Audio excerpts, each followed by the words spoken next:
Great. Okay. Can I just confirm, is my mic isn't making any weird noises or anything?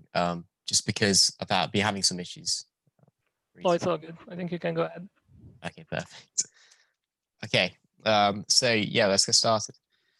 So on the agenda for the next about 55 minutes, we'll start with when to start tuning a setup, because obviously you don't want to just go into brand new car, brand new track, and instantly start changing a setup before you've even got up to pace. How to give good quality feedback is quite an underrated topic in terms of setups, and it's something people don't really think about too much. And then just some basic how to tune the car and basic setup features, and then examples of setup issues and how we can fix those using the car setup. And then we'll have a quick Q&A. So when to start tuning the setup. So what are we after by tuning a car? Obviously, you know, we want to go faster. You know, we want an improvement in lap time. But something people don't really think about too much is we also need an improvement in handling and safety. Some of the baseline setups for the cars are quite dangerous, to say the least. You know, iRacing, especially in iRacing, I'm not sure about Assetto Corsa and rFactor and the other sims, but the baselines are sometimes set up quite oversteery. The iRacing tries to set them up to be easy to handle for newcomers, but sometimes they they get it a bit wrong. So obviously we need to make sure we're comfortable in the car, and we can safely do lap times. So obviously we need to stay in full control and build up trust of the car. This build up trust of the car is a very important thing. Obviously it's going to come lap by lap, but with a safer setup, you know, the trust is going to come quicker. And the quicker the trust comes, the faster you're going to get up to speed, and the quicker you can move on to start changing the setup to improve your lap times. So also we are after an improvement in consistency. So this is sort of comes under the same area as improvement in handling and safety. Obviously, you know, we need repeatability in our lap times. The best drivers will be within maybe 0.2 or 1/10 on every single lap. But if you can get within 1% of each lap of your best lap every lap, that is generally considered very good. And then also we need to think about what our setup is for. You know, if we're setting up the car for a 10-minute sprint race in, say, you know, the Ferrari fixed challenge, or well, that's a fixed setup, but in like a Ferrari race or something, you know, we can set up the car to be a bit on the more unsafe side, because it's such a short race, and it's a sprint race. You know, it's all about the raw pace. But say we're setting up a car for an endurance race, like Le Mans 24 hours or something, we might you set up the car so we're 1/10 or 0.2 a lap slower, but the repeatability and the consistency is there because over a course of 24 hours, that is going to give us the shortest race time.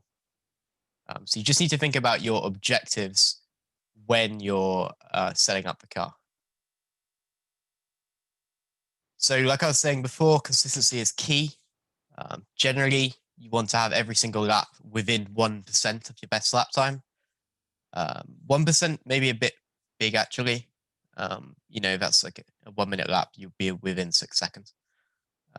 So maybe that's a bit too high. But generally, if you're within 1 or 1.5 seconds, depending on the lap length, that is considered good. Like I said, the best drivers will be within 0.2 or 1/10 of their best lap every lap time. And then also we need handling consistency. So there's 2 types of consistency: lap time consistency, which is very, you know, it's very visual. You can just see it on the data. And then handling consistency, you know, you want the car to be as predictable as possible. You don't want any surprises. surprises aren't good in racing. You don't want to be throwing the car around. You don't want to have to overdrive the car in order to go fast. It should be very natural. You don't want to be having any harsh inputs. It wants to be very, very smooth. And this all comes with a safe and stable setup. So just quickly recapping some techniques to know. You should have learned all of this by now, actually. So yeah, vision, with our vision, it's probably the biggest thing we teach in the course that helps consistency. And you just don't want to forget it when you're driving. Steering, make sure you introduce and load. No over rotation of the steering wheel. Probably one of the most common issues I see is over rotation of the steering wheel. People turning the wheel 180 degrees in order to avoid understeer, and instead they're just causing more understeer. Braking, also we need to be comfortable with trail braking, as you should have learned this week, and then consistent with your braking points. So there's a very common theme here, which is consistency. The more consistent lap times you're doing when building your setup, the easier and the better feedback you're going to get from the car, and the more effective changes you're going to be able to make with the setup. And also adaptation to the car and setup changes.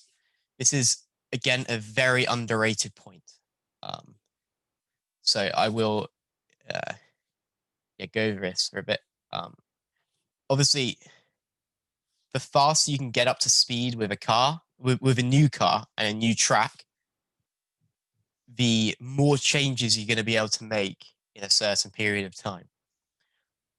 So say, in iRacing, the new Lamborghini has come out and the Long Beach track has come out.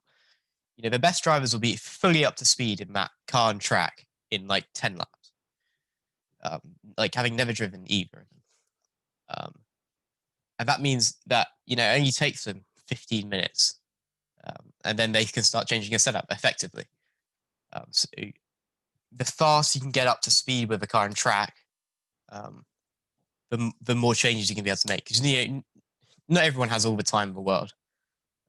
You might only have an hour a day, if that, to make setup changes and stuff. So yeah, the quicker you can get up to speed, the better. And also some setup changes you make will have drastic effects on the car handling. So it's like essentially like learning a new car. So this is something you can maybe practice. Just go into a brand new car on a brand new track, and see how long it takes you to adapt to it and get up to your comfortable pace. Because that is really going to help you in terms of changing a setup. So just some quick terms that we need to know. So longitudinal weight transfer, this occurs under braking acceleration. So it's a weight transferring from the front of the car to the rear of the car, or vice versa, from the rear to the front of the car. So, when you're braking into a corner, the weight of the car is going to be transferring to the front axle. And when you're accelerating out of the corner, it's going to be transferring to the rear axle. So differences in longitudinal weight transfer can come from having a heavier car. So, obviously, a Formula One car is going to have less weight transfer than a bus. But higher lateral acceleration, or that should say longitudinal acceleration, sorry. A drag car is going to have more longitudinal weight transfer than a Formula One car in that sense, because they accelerate faster. Higher center of gravity. So this is just something that should be quite visual. But the higher the center of gravity, the more longitudinal weight transfer is going to be, and a lower wheelbase. So this is just something you can also as visual. It's funny, so put that in the chat. Yeah, you should be able to see, how tall the wheelbase is. And then also lateral weight transfer. So this comes under the weight transferring from one side of the car to the other. So if we're turning around a right-hand corner, the weight is going to transfer left. And if we're turning around a left-hand corner, the weight is going to transfer right. And it's going to transfer to the outside tires. And then it's essentially the same points for what changes how much the lateral weight transfer there is. So if we have a heavier car, it's more. If we have a higher lateral acceleration, there is more, so the higher cornering speed, higher center of gravity, and also lower track. So this is, the distance between the here and the bottom of the wheels.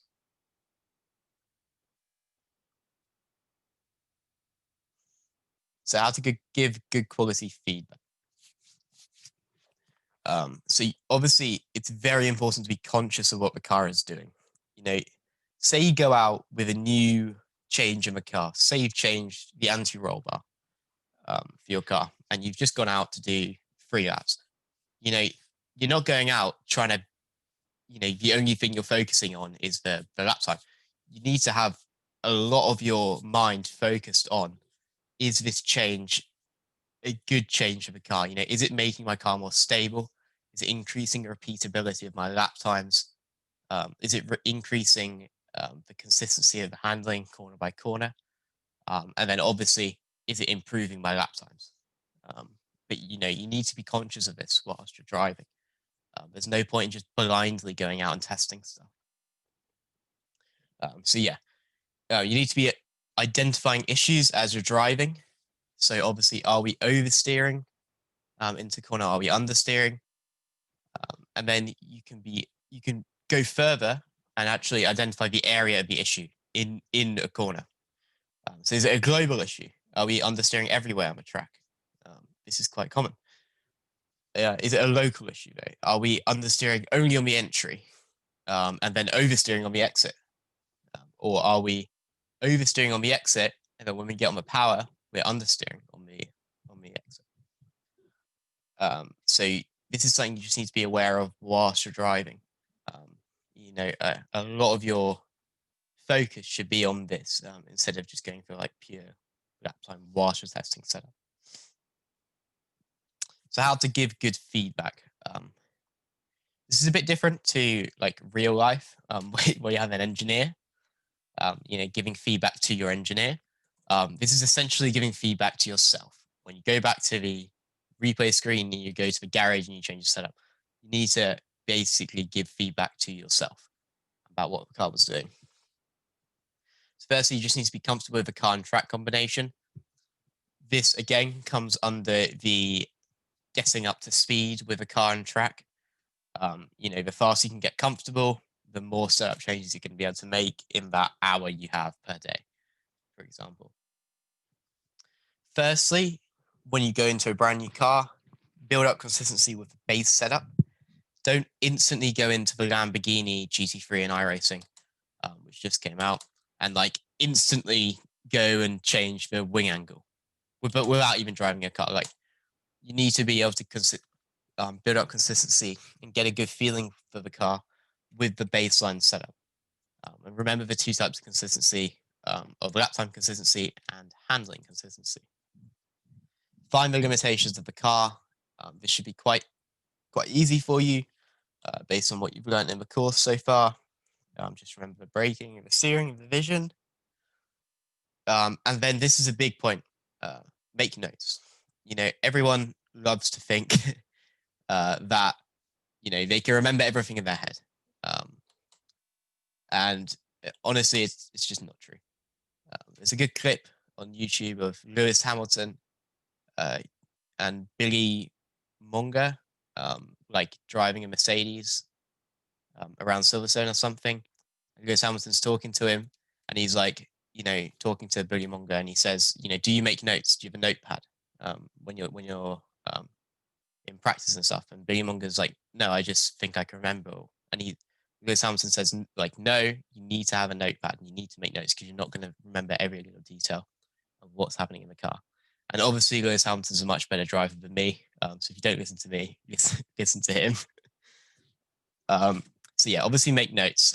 You can, a good way of doing this, this is what I do, is you can use a track map. So you can either print this out or literally just go onto like Microsoft Paint and you can just draw on it. And like you can have a track map of Silverstone, for example, and then you can literally annotate what is happening every corner. And also save a replay of a lap or just hold your whole session. And, then you can visually see what's happening. You can go back maybe like the next day and see. Miha, I don't have a link to the clip. I might be able to find it after. But you should be able to just search Lewis Hamilton Billy Mongo on YouTube. So yeah, use the straights to think about what happened in the previous corners. Obviously in the straights, unless it's the top speed you're thinking about, there shouldn't be too much to think about on the straights. So just, yeah, think about what happened and how a balance was in the previous corners. Use a grade to annotate how severe your problem is. So this is where we come to a track map. And then also, yeah, start with basic oversteer and understeer, move on to phases of the corner. So you have your track map up on your monitor or, on a piece of paper. And you can just go to turn 1 at Silverstone, for example, and write 4 understeer. So then you just know, it's very visual what's happening. Or you can just write, 4 understeer entry or EN just for the entry. And then, you can have this and be very, it's very easy to visually see where your issues are. So you can see, I've got very high grades of understeer a lot of the way around the track. So I might make my setup a bit more oversteery to account for this, since the oversteer issues aren't very there aren't many of them. And then also a lot of people, I'm very guilty of this. A lot of people set up the car just for like one specific section of the circuit. So again, I come to Silverstone. I was very guilty of setting up the car simply for Maggots and Beckett's of Silverstone, so the S's. And then I'd be mega free there, but pretty bad everywhere else, like the slow sections. With a track map and making notes, you can just sort of avoid this because you just visually see where your issues are and how big they are. Oh, looks like Peter's found the video.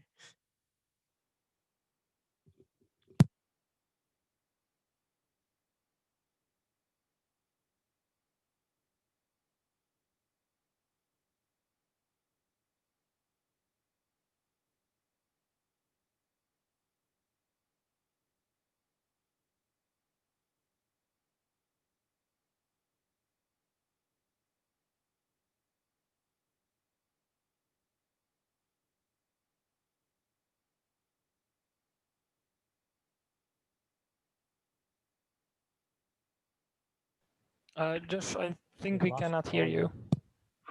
Oh, you got me? Okay, Back. Good now. Where did I stop speaking? Right when you were changing to slide 12. Okay, sorry. I must have accidentally muted my mic. Okay, so yeah, before you even go into a session, you need to learn how to set up weather conditions correctly. Because if you have dynamic weather on, and if you have the track state set up incorrectly, there are going to be variables which affect your lap time other than the setup. Obviously, our lap time is going to be affected by our skill level. You can't get around this unless you're a robot or you get an AI to drive the car. But we can make the most consistent conditions for testing. So this is how you do it. So if you're going to set up a session for testing on the web UI, this is what you would do. You choose everything. You can choose afternoon conditions. It doesn't really matter. But generally, afternoon gives you the highest track temperature. Morning gives you slightly lower, and late afternoon gives you slightly lower as well. Generally, I use afternoon. This is just default. So you just click iRacing defaults, it just goes to default. Sometimes, like Okayama and like Suzuka, for example, are ridiculously hot track temperatures when you use afternoon, like 50 degrees or 60 degrees. So for some tracks, you might want to use late afternoon or morning. This is the most important thing, though. These two tick boxes here. You want to keep these unticked because otherwise, whilst you're driving, if you have dynamic weather on, the track temperature is going to change as the day gets colder, in game. So you might start at 2 o'clock and it might finish at 3, and between 2 and 3 in game, it's going to get colder. And then also dynamic sky. You need to keep dynamic sky unticked because the track temperature is very sensitive. If a cloud goes in front of the sun in game, it's going to reduce the track temperature. And that might, so say you go out with a new anti-roll bar setting, and as you go out, a cloud goes in front of the sun, you might do a mega lap time with this anti-roll bar setting because the track temperature is plummeted. But in reality, the anti-roll bar setting might be, not beneficial to your setup. So you get a false feedback. So it's very important to keep these unticks just to keep the most stable conditions. And then also just clean marbles for a test session. I don't think I've ever unticked this. And untick automatically generates starting state because you want to always use maximum usage. I think this is not the same as real life, but in iRacing, if you have 100% usage for a track, it's going to be slower than having 0% usage. I think this is not realistic. I think it's the other way around in real life, but it doesn't matter for us because we're not racing anyone. We're just testing a setup. And if you have, say, 0% or 50% track state, as you're driving, you're going to put down rubber onto the track. And that's going to make the track slower because as you're driving, the track state is going to increase. So if we have it on 100%, it's always going to be a stable track. It's not going to get any more worn. Because it's already 100%. So just by taking those or having these settings, you have a fully consistent track. There's no conditions changing it at all. And this is how you do it in the UI, in the web UI. I don't use it. I use a website. But yeah, it's essentially the same thing. Starting track state. I wouldn't recommend actually disabling a car damage. I know you can do this on the web UI.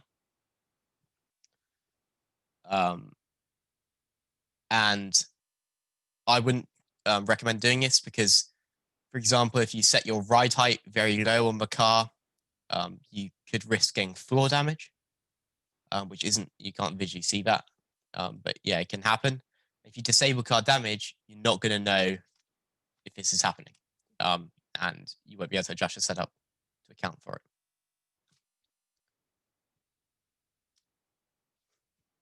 So when changing this setup, so say we have gone into a new car, we've got consistent with our lap times with the baseline setup, we feel comfortable to change the setup at this point.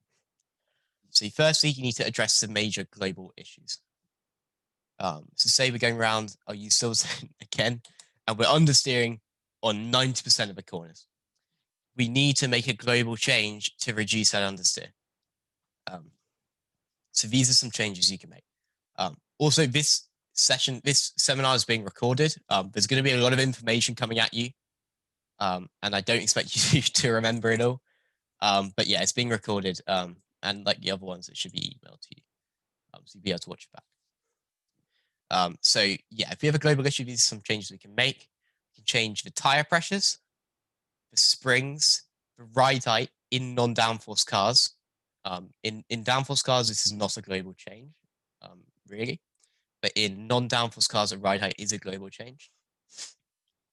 And the gearing, but the gearing is less really effective for changing a balance. And this will change the car everywhere. On the straights, yeah, ride height will change on the straights. Springs as well, because you have a difference in top speed. Under braking, entry, apex, and exit. But a global change will affect other issues / areas. So say you make a global change to give the car more oversteer, it can likely introduce more issues, which you need to address later. So if you make a spring change, for example, to make a car softer, might make the car faster overall, but then in the slow corners, it might make the car a bit more understeer. Yeah, those are some changes you can make. Like tire pressures, generally in iRacing, just a little tip, like you always want to keep them the lowest. It's just something you do. It's not necessarily realistic. You know, in real life, you keep them very low, but not like really super low like we do. Just because with the lowest tire pressures, you have the highest contact patch. Just gives you more grip. Then the springs of a ride height, with a ride height, say you have understeer everywhere on the track, you can lower the front of the car and give the car more rake. So the front of the car will be lower than the rear of the car, be more like a door stop. And having a lower front is going to put more weight on the front axle, giving you more oversteer.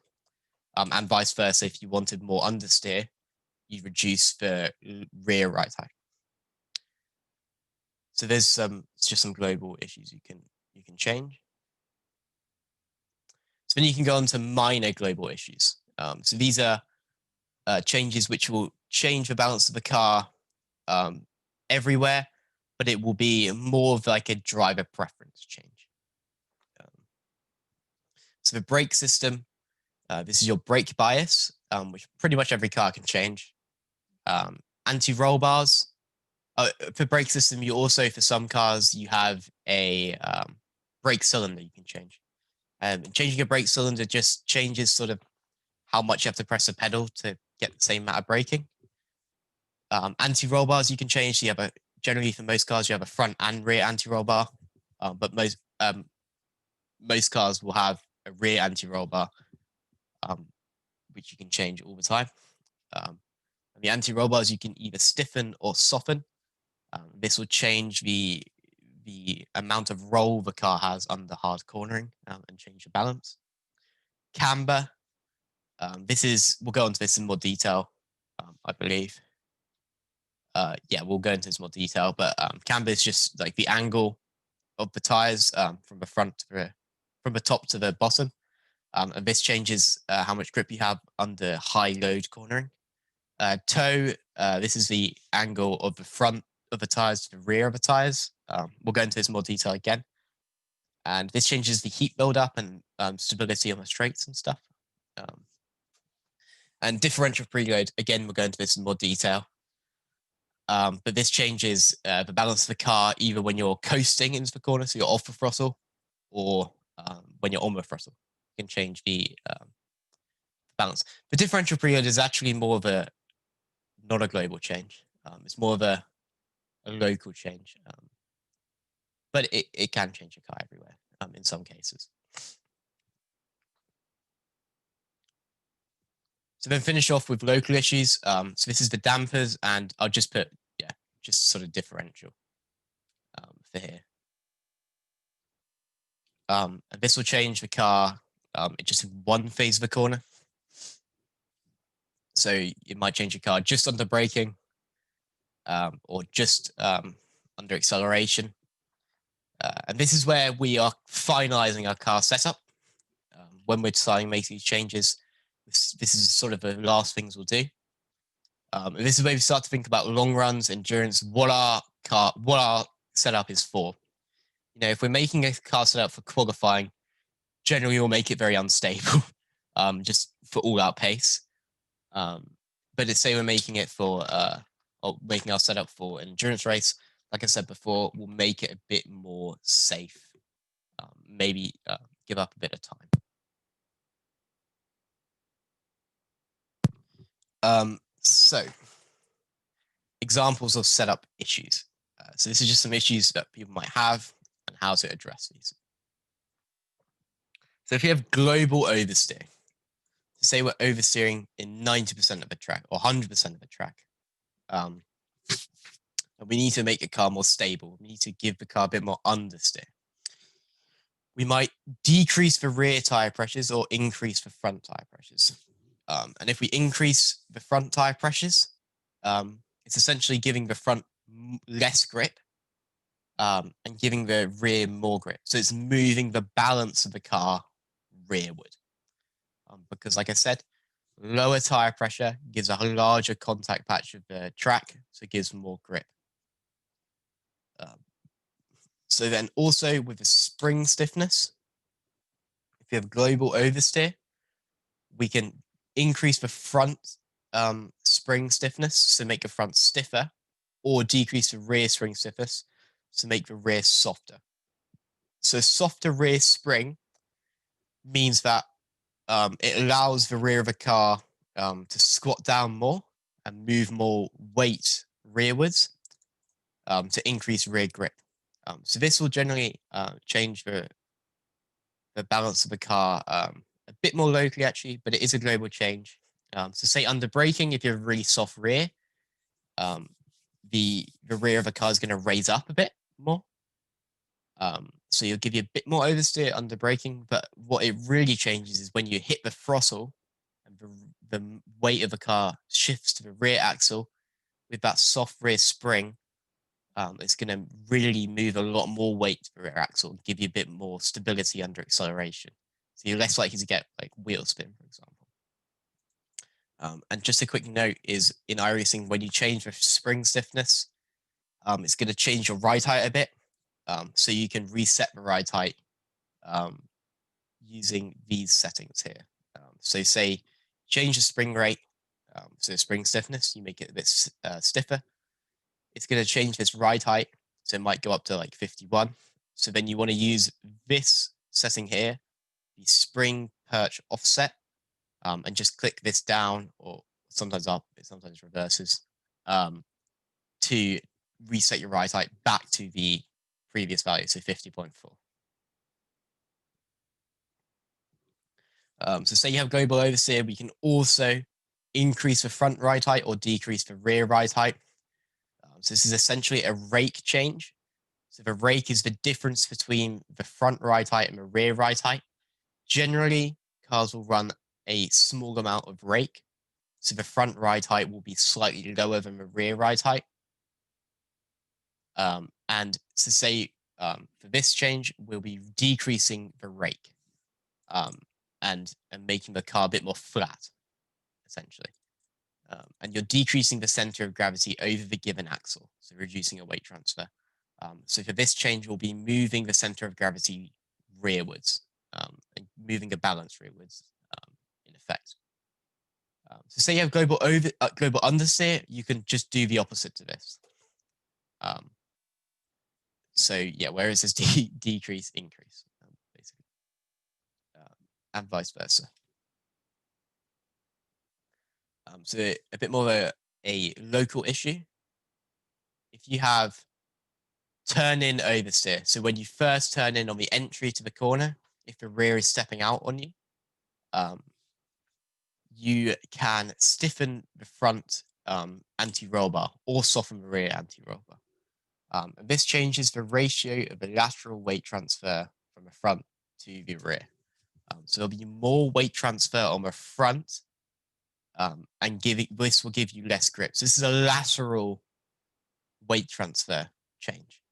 So this is under cornering, because essentially what an anti-roll bar does, so you have a front and a rear anti-roll bar, and as you go around a really fast corner, it doesn't have to be fast actually. but there's more lateral weight transfer the faster the corner. But as you go round a corner, just due to the centripetal force, the weight of the car is going to shift outwards. So you're going around a right-hand really fast corner, the weight of the car is going to shift left, and put more. The car is going to roll to the left, giving more grip to the outside tire, but less grip to the inside tire. This is going to give you slightly less grip. And an anti-roll bar, essentially, if you stiffen the anti-roll bar, it's going to allow the car to roll less, evening out the grip on each tire. And this will give you a bit more grip, so it will tend the car more to oversteer. But the weight transfer will be faster. So your change of direction in chicanes and stuff, or S's, is going to be better. So that's what the anti-roll bar essentially does.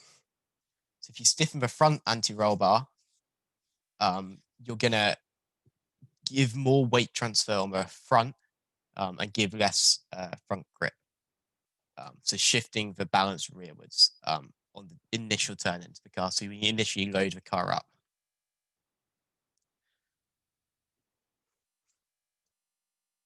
So then also you can stiffen the front spring.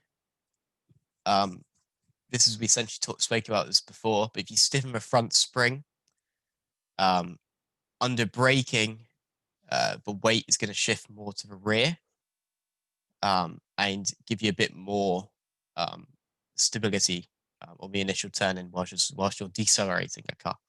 And like I said, reset ride heights when you change, when you make a spring change. So also for turn and oversteer, you can reduce the front negative camber. So just quickly, this is essentially negative camber.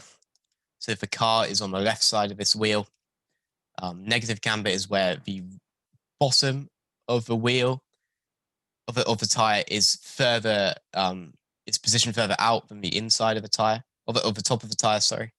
So it's sort of tilted in at the top. And this is positive camber. You don't really run this unless you're on an oval, I believe.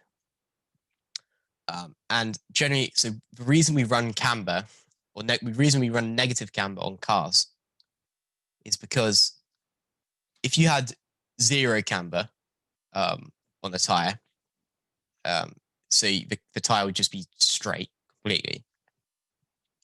When we turn and we load up the car in a corner, and the car rolls, so say we go around a left-hand corner here, so we're going like in this direction here, this way.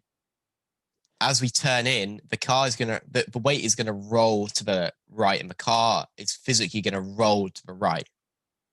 Like I said, we can change this with the anti-roll bars, how much it rolls. But this means the tire is gonna roll to the right as well.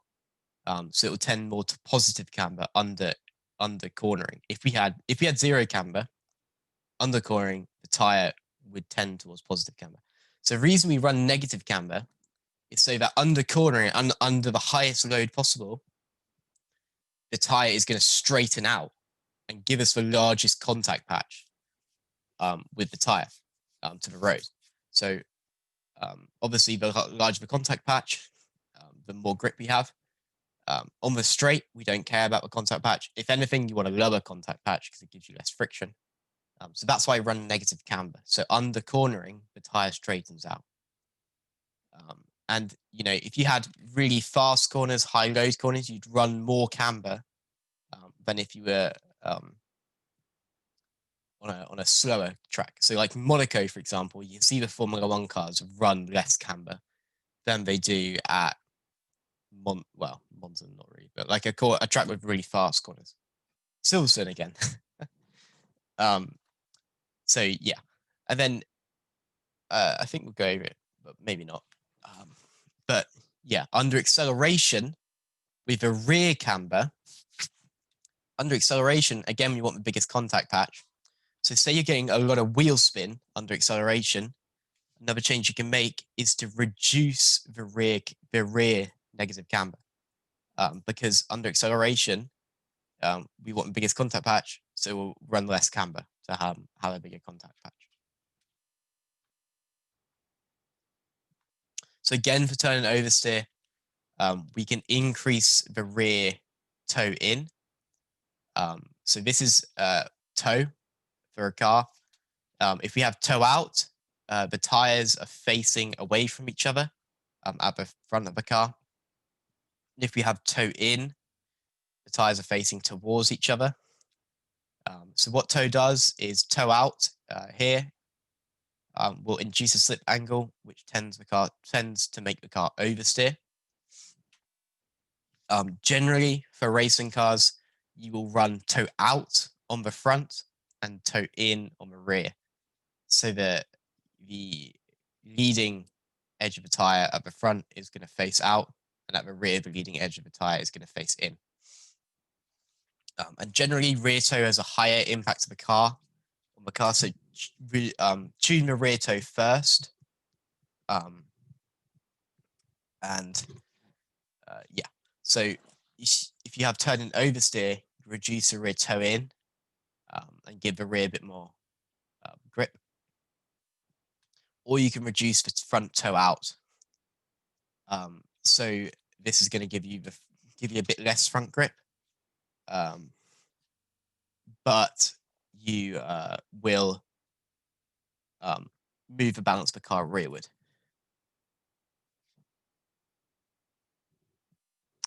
Someone says in the chat, for which reason setup on iRacing runs toe out on the rear?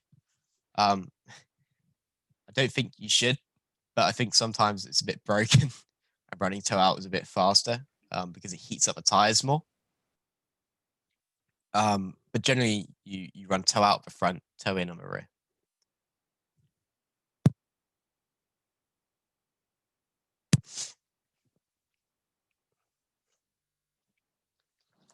So if we have a poor change of direction, so this is under when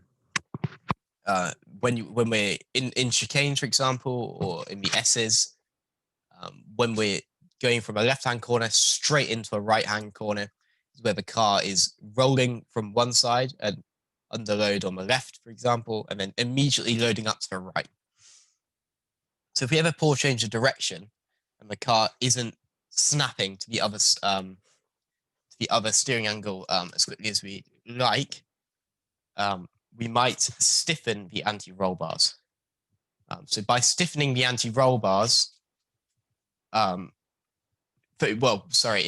if the poor change of direction is making the car unstable under when we're changing direction, so it's like losing grip, and you might be fighting a car under the change of direction, you might stiffen the anti-roll bar, and this will slow how quickly the mass transfers from side to side. So the mass might be changing too violently. It might be like a really fast change of weight.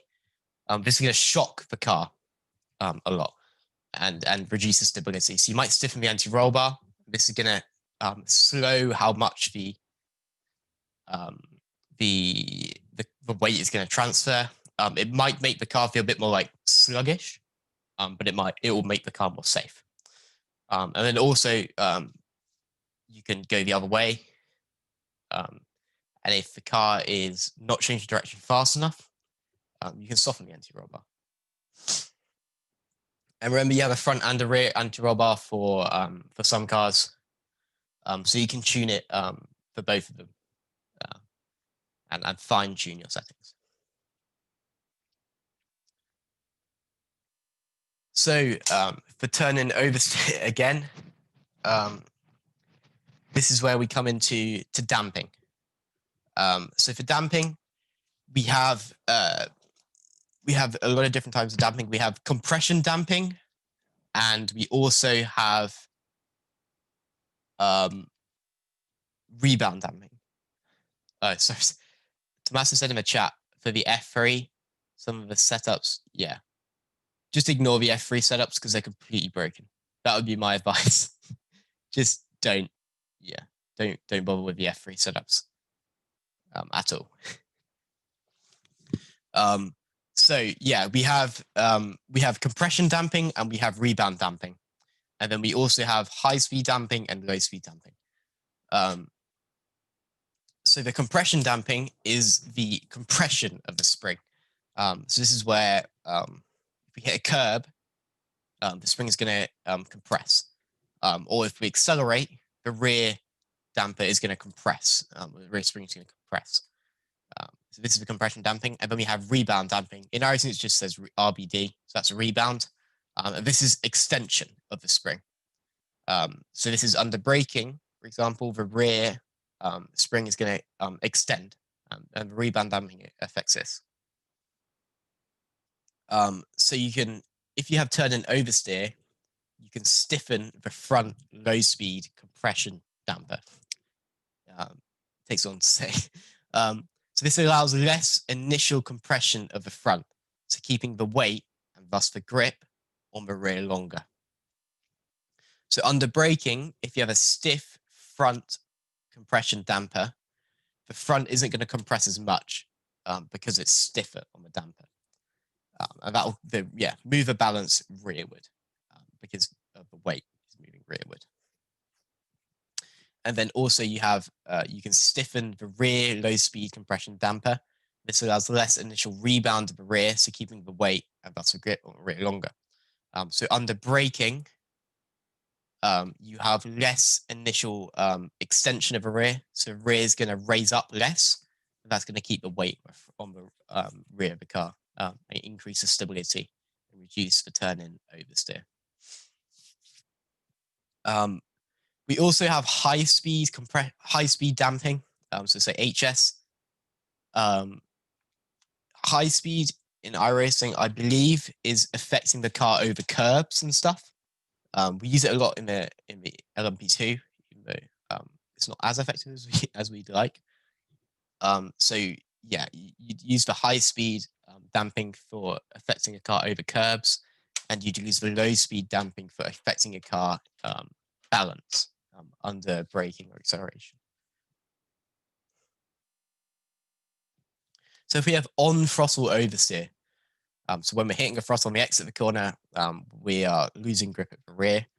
Obviously, we can lower the rear ride height to move the balance rearward, soften the rear springs.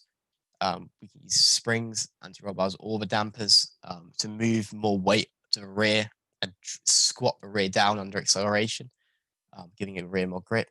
Or we can decrease the rear toe out, like we spoke about, just to give more grip. Let's just say rear toe in. Sorry. Or well, toe out. It's complicated because it's positive and negatives of the toe change, whether it's the front or the rear. But basically, make the rear tires straighter for the toe. Or we can move on to the differential preload. So what a differential essentially does quickly is it under cornering. If you're going around a hairpin, for example, the outside wheel is going to rotate. It's going to have a longer distance to travel than the inside wheel, so it's going to have to rotate faster. And a differential, if you have a fully locked differential, it is going to lock the speed of the left and right wheels completely. You really only have this for the rear axle. If you have a fully unlocked differential, it's going to allow the left and right wheels to rotate independently of each other. And with a limited slip differential, which we have in racing cars, you can adjust the amount of locking and how locked or unlocked the left and right wheels are to each other. So if it's fully open diff or more open diff, it's going to give you less locking on the differential and give you more understeer. So you can do this for generally have a coast and a drive setting. So if you do it under drive, when you're on the throttle, and it will say you make the diff, you give the diff less locking on the drive setting, it will give you more understeer because the wheels are rotating at a more independent speed. Generally, for the differential, you have like a full setting, just like the differential, like spec. It would be like 30, 60, 45, 70. That's what it will say in the setup. This is just your coast and drive angle.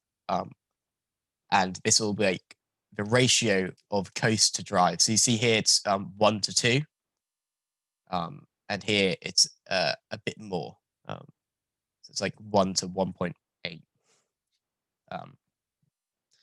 And this will just change. This affects the balance when you are coasting compared to when you are on the throttle.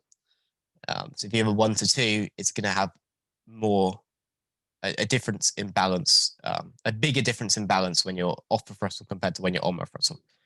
This is just something you can look at in the iRacing. Like if you hover over setting in iRacing, it'll just tell you what it does for each car. But that's a bit complicated for the level where we're at now. So final notes and just a quick summary. Remember the 2 types of consistency: lap time consistency and handling consistency. That's very important. Quality feedback to yourself, or if you're lucky enough to have an engineer, quality feedback to your engineer. Make sure you only give honest feedback. Maybe you'll spend ages making a setup and it'll be really bad. Just be honest with yourself and say it's really bad. There's no point in going out on a worse setup just because you spend loads of time on it. Remember to focus on global issues first and then move on to the local issues when making a setup, and always confirm a change before believing it. Sometimes iRacing may have miscoded or misprogrammed something for the F3, for example. But yeah, it's not that likely. But just this is more for like, don't change the anti-roll bar and then not test it. You need to go out and test every change you do to confirm its effectiveness before you actually confirm it in your setup. So if anyone has any questions, you go unmute a mic. We've got like 5 minutes because I've got a masterclass on the hour. So we don't have it too long. But if anyone has any questions, just unmute your mic and ask.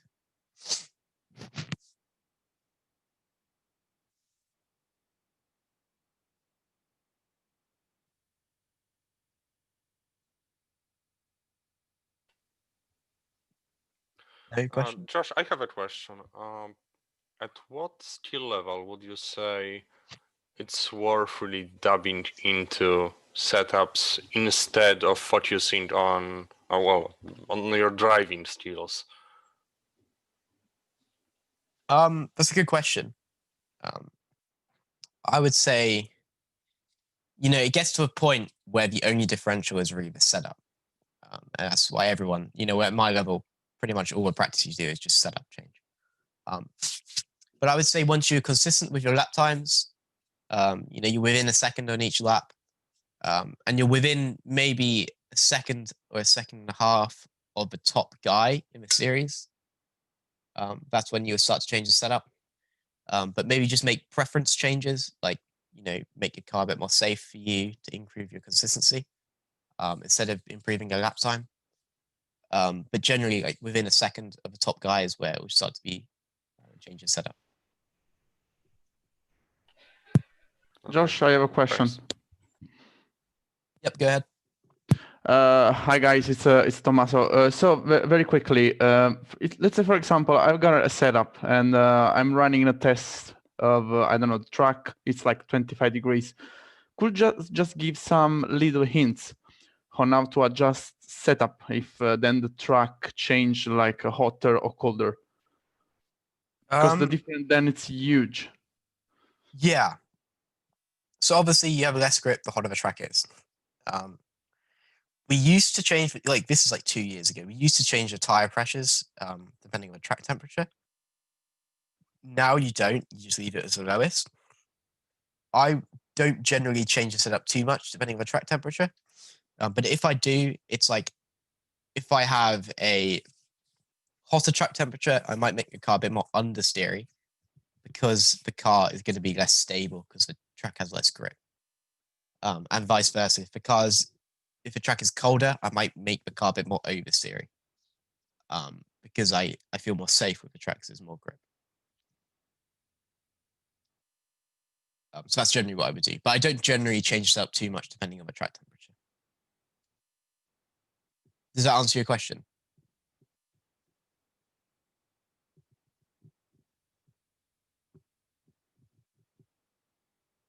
No. You guys hear me okay? Yes, we could. But Okay. there don't seem to be any more questions. Yeah, I actually just posted a question in the chat. Obviously, the focus here is iRacing because that's what we are learning on, and you've warned us not to change the settings for the lessons and so on because it would probably lead us into problems that the tutor can't see. But the list of things that you do and don't do in iRacing, do you have that kind of list for other sims, or is that something that is you don't focus on at all?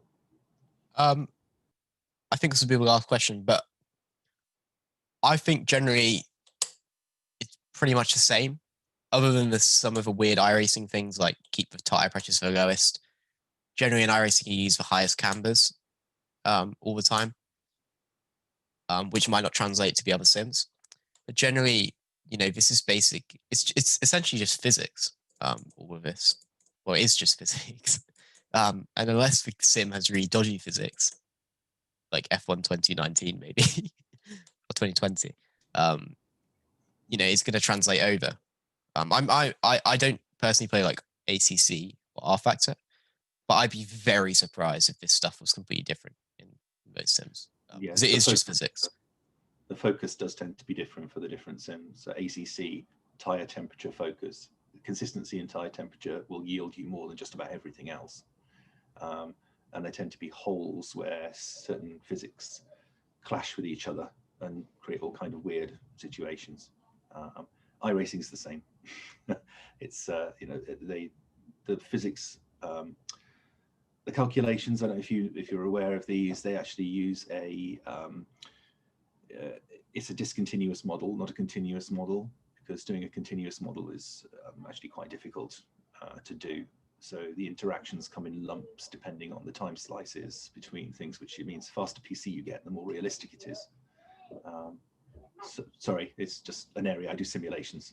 So that's something I know about. So yes, time steps are important. So if you've got a faster machine, they do faster time steps.